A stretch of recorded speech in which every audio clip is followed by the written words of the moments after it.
अस्सलाम वालेकुम दोस्तों, मेरा नाम अशरफ चौधरी है। मैं फातिज़ अबीतस हूँ।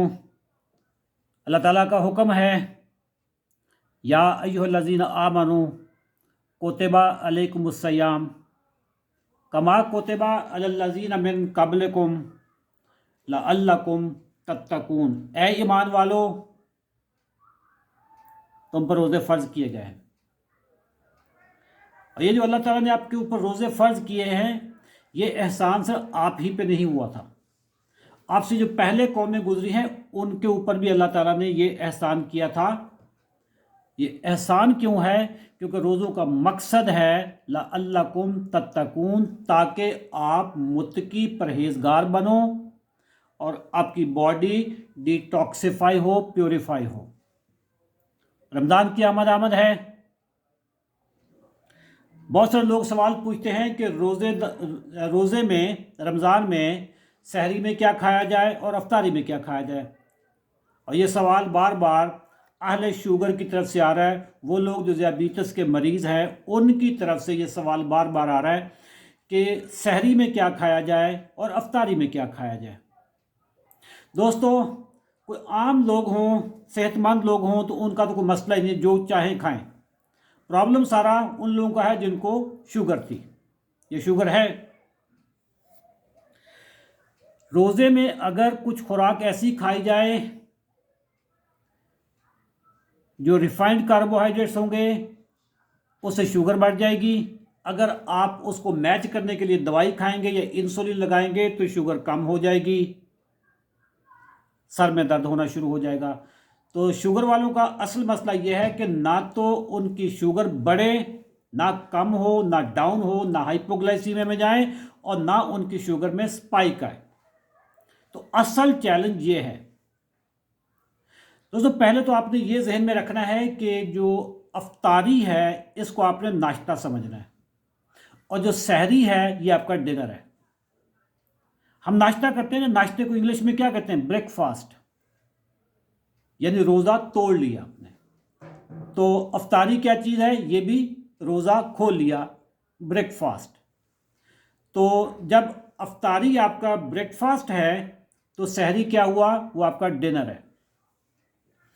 दोस्तों, डिनर में आपके पास बुनियादी तौर पे 3 ऑप्शन होती हैं।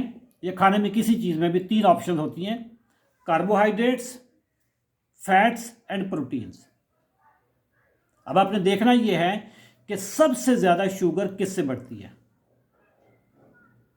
अगर आप रिफाइंड कार्बोहाइड्रेट्स सहरी में खाएंगे तो आपकी शुगर छत पे लग जाएगी, शुगर कंट्रोल में नहीं रहेगी। आपका HbA1c 3 महीने के बाद आउट हो जाएगा। बजाय इसके कि रमज़ान में हम अपनी शुगर को कंट्रोल करें, मेजॉरिटी लोगों की शुगर बढ़ जाती है। अच्छा, अगर आप सुबह के टाइम पे दवाई खा लें तो 2 घंटे बाद, 3 घंटे बाद आपकी शुगर लो होना शुरू हो जाएगी, सर में दर्द होना शुरू हो जाएगा। तो ऐसे मौके पे करना क्या? बेसिकली आपने सारे दिन को मैनेज करना है। अफ्तारी का हम बाद में बात करते हैं। आपने वो ग़िज़ा खानी है जिससे ना शुगर को स्पाइक आए और ना शुगर लो हो। सहरी के वक्त के ऊपर जब आप दवाई खाते हैं तो वो दवाई, चूँकि मैं डॉक्टर नहीं हूँ, मैं दवाई के बारे में कोई मशवरा नहीं दूंगा। ये मशवरा आपने अपने डॉक्टर से पूछना है कि वो आपने कौन सी दवाई खानी है, कौन सी नहीं खानी।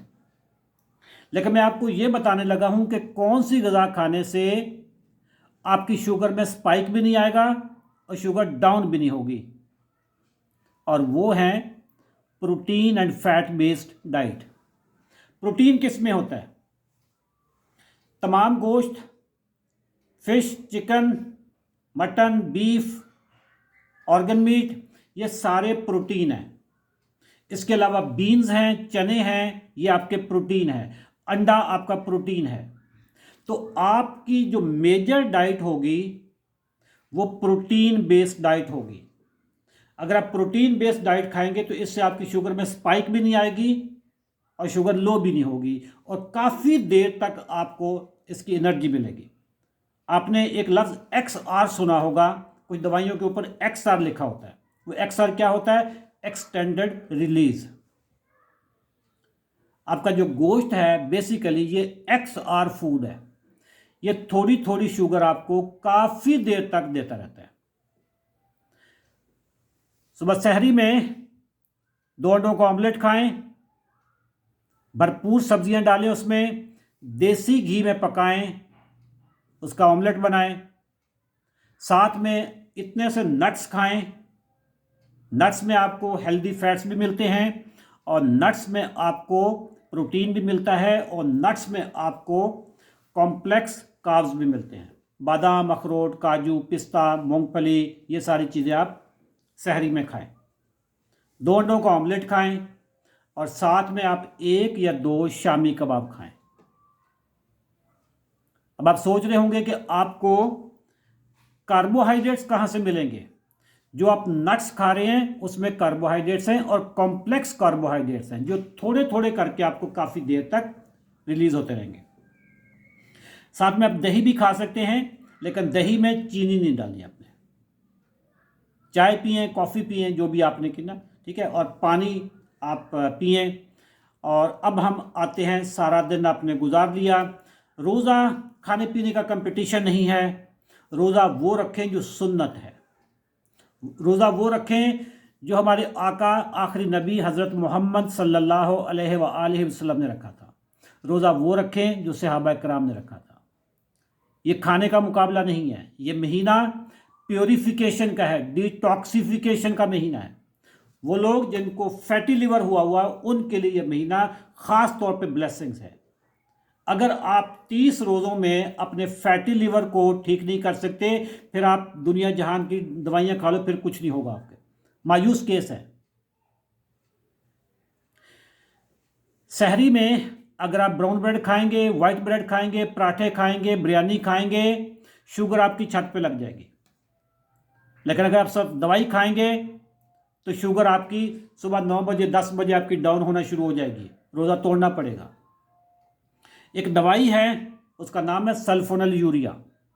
सल्फोनल यूरिया आपकी इंसुलिन की मिकदार को बढ़ा देती है। वो तमाम लोग जो सल्फोनल यूरिया, जो एमरल, गैट्रल, ऑरिनेज जैसी जो मेडिसिन होती हैं, जो ये खा रहे हैं, अपने डॉक्टर से रब्ता करें और ये मेडिसिन आप इसको कहें कि जी इसकी जगह पे मुझे कोई और मेडिसिन अगर लिख दें, क्योंकि मैंने रोज़े रखने हैं। शुगर के मरीज़ 100% रोज़े रख सकते हैं अगर वो protein and fat based, healthy fat based diet खाएंगे। अगर वो रोटियों पे जाएंगे, पराठों पे जाएंगे, आपकी यह शुगर बहुत बढ़ जाएगी। अगर शुगर, बढ़ी हुई शुगर को आपने कम करने के लिए दवाइयाँ खा रहे होंगे तो फिर आपकी शुगर लो होना शुरू हो जाएगी, हाइपोग्लाइसीमिया में चले जाएंगे, कांपना शुरू हो जाएंगे, आपके सर में दर्द होना शुरू हो जाएगा। तो सहरी के बारे में जो मैंने बताना था वो मैंने बता दिया। अब हम आते हैं अफ्तारी पे। एक खजूर से बिल्कुल रोज़ा खोलें, कोई मसला नहीं है। लेकिन हमारे यहाँ जो अफ्तारी के मौके पे जो खाने पीने का कंपटीशन होता है, जो गंद बला हमारे यहाँ अफ्तारी पे खिलाया जाता है, खाया जाता है, वो रोज़े की रूह के खिलाफ है। जो पकौड़े, समोसे, तली हुई चीज़ें, जो सारा दिन आपने रोज़ा रखा था उसका जो बेनिफिट होना था, शाम को अफ्तारी के मौके पे आपने सारे को उसका प्रोग्राम ही ख़राब करके रख दिया। एक खजूर लें, सादा पानी लें, जो खाना है वो खाएं, बस। अफ्तारी के मौके पे अगर आप मीठा खाएंगे, यानी आप कोई फ्रूट चाट खाएंगे, मीठे शरबत पिएंगे, कुछ भी करेंगे, आपकी शुगर अनकंट्रोल्ड हो जाएगी। क्योंकि 14-15 घंटे का रोज़ा होगा। 14-15 घंटे जब आपका मैदा खाली होता है तो उसमें जो चीज़ भी आप डालते हैं फौरी तौर पे मेटाबॉलिज्म उसका तेज़ हो जाता है। जो चीज़ भी खाएंगे फौरी तौर पे शुगर में कन्वर्ट होती है और स्पीड बहुत तेज़ होती है। तो आपने अफ्तारी के मौके पे भी जो आपका रेगुलर मील है वही खाएंगे, डॉक्टर साहब की इजाज़त के साथ, उनकी मर्ज़ी के मुताबिक आपकी जो भी मेडिसिन चल रही है वो खाएंगे। नॉर्मली होता ये है, प्रैक्टिस ये है कि डॉक्टर हजरात सहरी के वक्त की जो मेडिसिन है वो छुड़वा देते हैं। और वही मेडिसिन अफ्तारी के टाइम पे करवाते हैं। ये बेहतरीन प्रैक्टिस है, क्योंकि अगर आप सहरी के टाइम पे दवाई खाएंगे तो आपकी शुगर लो होना शुरू हो जाएगी, रोज़ा फिर आप नहीं रख पाएंगे। आखिर में मैं समराइज़ कर दूं कि खुराक में 3 चीज़ें होती हैं, कार्बोहाइड्रेट्स होते हैं, प्रोटीन होते हैं, फैट्स होते हैं। हेल्दी फैट्स अगर आप खाएंगे, हेल्दी फैट से मुराद ये है कि देसी घी है, मक्खन है, इसके अलावा चर्बी है, ये वाली चीज़ें अगर आप खाएंगे, चर्बी वाला गोश्त खाएंगे तो आपकी शुगर बहुत कम बढ़ेगी। साथ में आप प्रोटीन भी खा रहे होंगे। और अगर आप पराठों के साथ या ब्रेड के साथ रोज़ा सहरी करेंगे तो आप रोज़ा नहीं रख सकेंगे। ना रखने से मतलब यह है कि अगर आप रखेंगे तो शुगर आपकी 300-400 पे पहुंच जाएगी, अगर आप दवाइयां खाएंगे तो शुगर आपकी लो होना शुरू हो जाएगी, सारा दिन आप रोज़ा नहीं कर सकेंगे। थैंक यू वेरी मच दोस्तों, दुआ में याद रखिएगा। अल्लाह ताला सबको पूरे रोज़े रखने की तौफीक अता फरमाए, और जो रोज़े की असल रूह है हमें उसको इम्प्लीमेंट करने की तौफीक अता फरमाए। आखिर में फिर बताता चलूँ कि रोज़ा प्योरिफिकेशन का नाम है, ये अपने अंदर कचरा डालने का महीना नहीं है। अल्लाह हाफ़िज़।